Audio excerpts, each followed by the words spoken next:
नमस्कार, आपका स्वागत है मेरे YouTube channel the Mohan Rao Murthy show पर। और इस शो की एक कड़ी है जीवन की पगडंडी। जीवन की पगडंडी में आज की कहानी है एक नदी की कहानी। मेरे फ्रेम में आप जो देख रहे होंगे ये एक नदी है। इस नदी से मेरा बचपन जुड़ा हुआ है और बचपन की कहानियाँ इस नदी के साथ जुड़ी हुई हैं।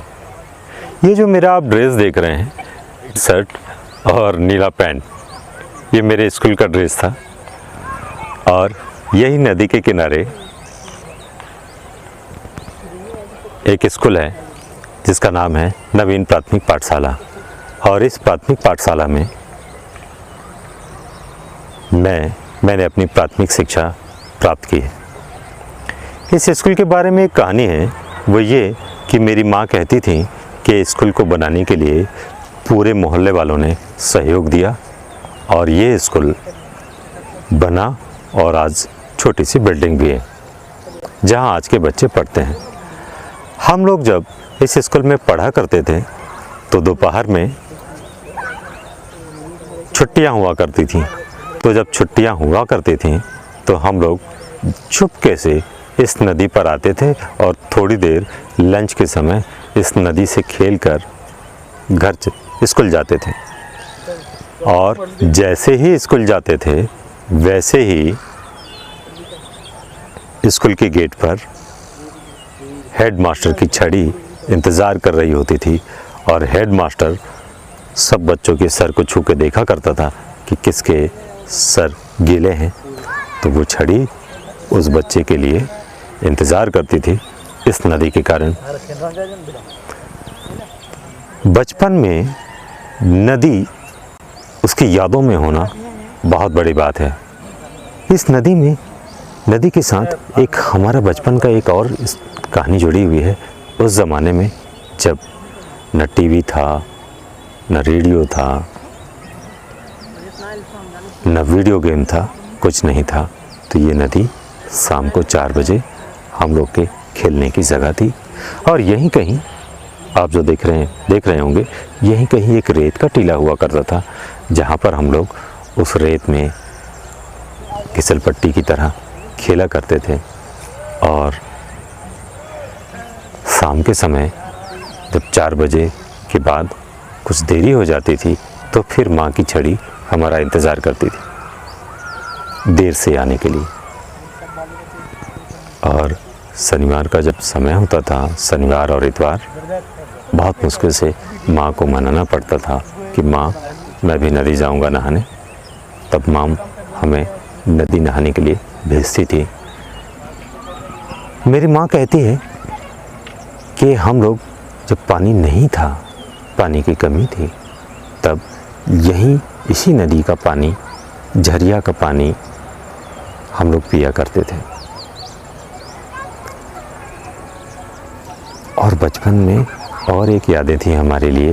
ये जो आप पत्थर देख रहे हैं ना, इस पत्थर में कहते थे कि रात को कभी 12 बजे कोई भूत पानी पर छलांग लगाता है और छपाक से आवाज़ आती है।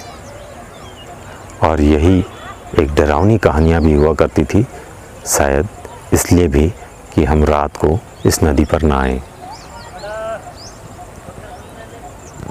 रात को इस नदी पर ना आए।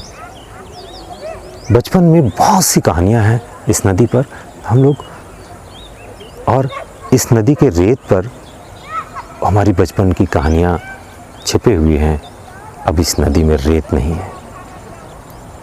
रेत इसलिए नहीं है कि इस नदी की रेत घर बनाने के लिए उपयोग कर ली गई है।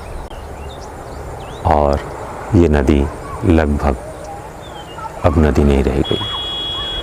शहर का पूरा पानी इस नदी पर आता है और पूरा शहर का जो पानी है इस नदी पर नाली जोड़ दी गई है। और पूरा अब इस नदी में शहर का गंदा पानी बहता है।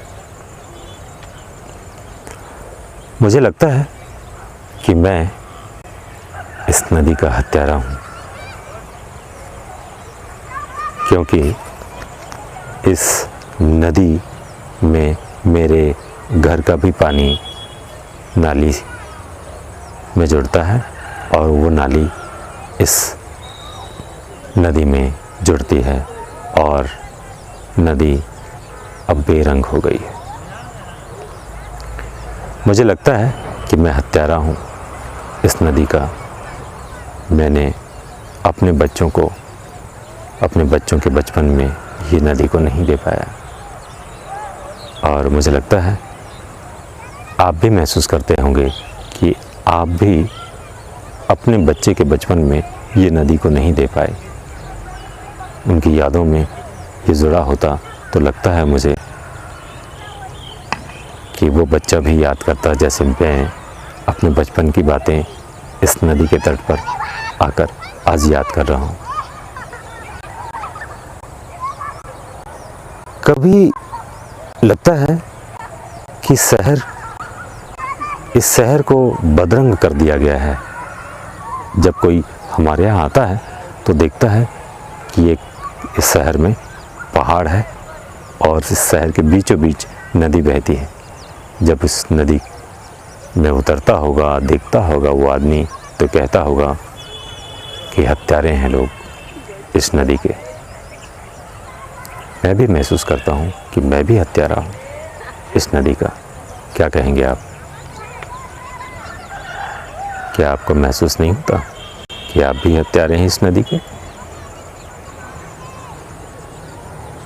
आप अपने बच्चों के बचपन में ये नदी को नहीं दे पाए।